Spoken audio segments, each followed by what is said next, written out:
Hi guys, this is Akmal Khan and welcome to our new video. आज के इस video में हम पेपर देखने वाले हैं principal and practices of insurance. Insurance जो प्रिंसिपल है इसका पेपर होता है बीकॉम के 5th सेमेस्टर में एंड थर्ड ईयर में। कई कई यूनिवर्सिटीज़ में इनका जो है सेमेस्टर पैटर्न अलग होता है। बाकी अगर आपका थ्योरी का पेपर है तो पेपर पैटर्न कुछ ऐसा ही दिखने वाला है आपको। ये आपका एग्जामिनेशन 2024-25 है एंड जो है समय इसके लिए 3 घंटे मिलेंगे।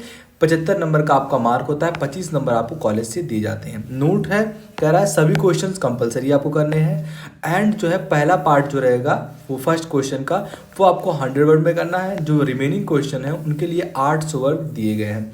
100 वर्ड मतलब एक पेज आपका 800 वर्ड यानी कि 4 से 5 पेज तक लिखना है। इस तरीके का पेपर पैटर्न आपका होने वाला है एंड सभी क्वेश्चन के सामने उनके मार्क दिए गए हैं, तो आपको जो है टेंशन लेने की ज़रूरत नहीं है। यही जो है नोट हिंदी में लिखा गया है, यू कैन रीड अगर जो बच्चे हिंदी से हैं तो।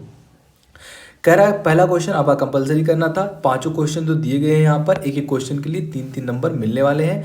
पहला क्वेश्चन कह रहा है what do you understand by principle of इंडिमिटी। जो आपका प्रिंसिपल ऑफ इंडिमिटी होता है इससे आप क्या समझते हैं। इंडिमिटी के हिंदी में कहा जाए तो ये होता है हानि से सुरक्षा। मतलब कि जितना आपने इंश्योरेंस पे जो है इंश्योरेंस करवाया है जितने का, उतना ही जो है अगर उससे कम लॉस होता है देन आपको वो लॉस का पैसा दिया जाएगा। एग्जाम्पल के थ्रू समझते हैं, ज़्यादा समझ में आएगा। कि मान लीजिए अगर जो है हमने किसी प्रॉपर्टी का इंश्योरेंस कराया था एंड वहाँ जो है आग लग जाती है। इंश्योरेंस हमने कराया था आपका 10 लाख रुपए का इंश्योरेंस हमने जो है कराया था वहाँ पे। लेकिन क्या होता है उस जो है फायर एक्सीडेंट में जो है लॉस होता है बस 5 लाख का ही। तो ऐसा नहीं होगा कि हमने जो है 10 लाख का इंश्योरेंस कराया है तो हमको जो है 10 लाख रुपए ही दिए जाएंगे, बल्कि वो पैसा आपको दिया जाता है जो जितने का आपका लॉस होता है। ये कि नहीं जितना आपने इंश्योरेंस कराया उतने का नहीं, जितना लॉस होता है उतने का पैसा देते हैं। एंड ये जो होता है प्रिंसिपल कहलाता है आपका इंडिमिटी। आपको पता होगा कि जो इंश्योरेंस के 7 प्रिंसिपल होते हैं, अटमोस्ट गुड फेथ, आपका इंश्योरेबल प्रॉपर्टी, इसमें से आपका इंश्योरेंस काज एंड जो है आपका इंडिमिटी, ये एक थर्ड काज है आपका जो कि प्रिंसिपल ऑफ इंश्योरेंस में आप पढ़ते हैं। टोटल 7 प्रिंसिपल हैं। अगर कभी मौका मिलेगा तो हम उसको भी कवर करेंगे। दूसरा क्वेश्चन आपका आया था what do you mean by double insurance. आपसे पूछ रहा है डबल इंश्योरेंस से आप क्या समझते हैं। दोहरा बीमा जिसे कहते हैं। तो अगर कोई इंसान एक कंपनी के अलावा किसी भी एक पर्टिकुलर सामान पे 2 कंपनियों से इंश्योरेंस करवाता है then it is called double insurance. And इसके बहुत सारे मीनिंग्स हो सकते हैं, तो ईजी था, आप लिख ले जाएंगे। एंड इसको जो है शबॉर्गेशन के नाम से जाना जाता है, सॉरी कंसल्ट्रेशन के नाम से इसे जाना जाता है अगर दूसरी भाषा में कहा जाए तो। अगला जो क्वेश्चन है ये भी 3 नंबर का क्वेश्चन आया हुआ था। कह रहा है what is surrender value in life insurance policy. जो आपका LIC होता है इसमें सरेंडर वैल्यू से क्या समझते हैं, आपको जो है वो बनाना था चार्ट इसका। तो बहुत इजी क्वेश्चन है, आई होप आप कर ले जाएंगे। अगर नहीं कर पाएंगे तो let me know in comment box, मैं सारे क्वेश्चन को जो है सोल्यूशन के साथ अपलोड करवा दूंगा।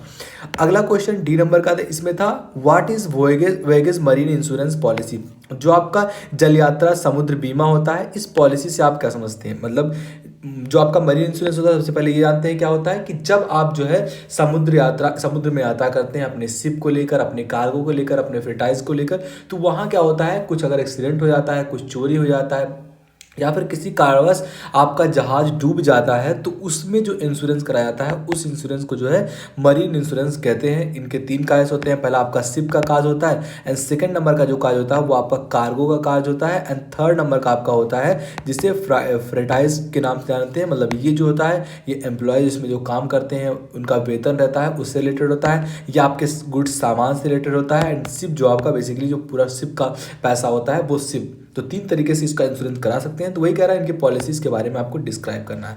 अगला क्वेश्चन कह रहा है बहुत ही इजी क्वेश्चन था, what is crop insurance. Crop insurance से आप क्या समझते हैं। हिंदी में कहा जाए तो फसल बीमा। आपने सुना भी होगा कि अगर हमारे जो खेतों में फसल खराब हो जाती है एंड उसके लिए हम इंश्योरेंस कराते हैं देन इट इज कॉल्ड जो आपका क्रॉप इंश्योरेंस है।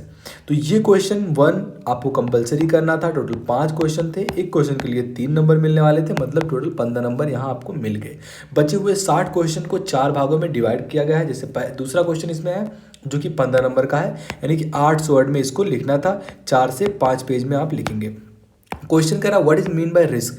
रिस्क आपका क्या होता है, describe it's type and causes, इनके टाइप्स के बारे में आपको बताना है एंड इनके क्या काज हो सकते हैं रिस्क के, उनके बारे में डिस्कस करना है। तो रिस्क क्या होता है, कोई भी निगेटिव जो है इफेक्ट किसी भी चीज़ पर, वो आपका रिस्क होता है। या फिर ऑकरेंस ऑफ ए लॉस, किसी के सामने कोई भी चीज़ को लेकर अगर लॉस की वहाँ जो है कल्पना की जा सकती है, then it is called risk. इसके टाइप के बारे में बात करें तो बहुत सारे इसके टाइप्स हो सकते हैं, लेकिन आपका दो तरीके का मेन होता है। एक होता है स्पेकुलेटिव रिस्क एंड थर्ड जो सेकंड नंबर का आपका होता है प्योर रिस्क। एक रिस्क में स्पेकुलेटिव रिस्क में क्या होता है, बेसिकली वहां आप जो है प्रॉफिट एंड लॉस दोनों का चांसेस हो सकता है। जैसे शेयर मार्केट हो गया, बिजनेस आपने करा, तो वहां क्या होता है कि लॉस एंड प्रॉफिट दोनों आपका हो सकता है। लेकिन जो प्योर रिस्क होता है इसमें बस आपका लॉस ही लॉस होने वाला है। जैसे नेचुरल डिजास्टर आ गया, या फिर जो है लायबिलिटी के लिए आप जो चीज़ें करते हैं, वो सारी चीज़ें किस में आती है, प्योर रिस्क में। तो रिस्क पूछा था, इनके कायस के बारे में डिस्क्राइब करना था, ये 8 वर्ड में आपको लिखना था।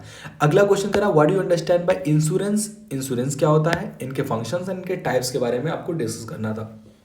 तो इंश्योरेंस बेसिकली क्या होता है, किसी भी ऑकरेंस के या फिर के अगेंस्ट कोई भी अनफॉर्चुनेट घटना हो जाता है, तो उससे जो आपका जो है रिस्क या फिर जो लॉस एक ओकर होता है, उसके भरपाई के लिए अगर कोई भी आदमी, कोई जो है इंसान इंश्योरेंस कराता है, then it is called insurance. Insure अपने इस प्रॉपर्टी को कराता है, देन इट इज इंश्योर।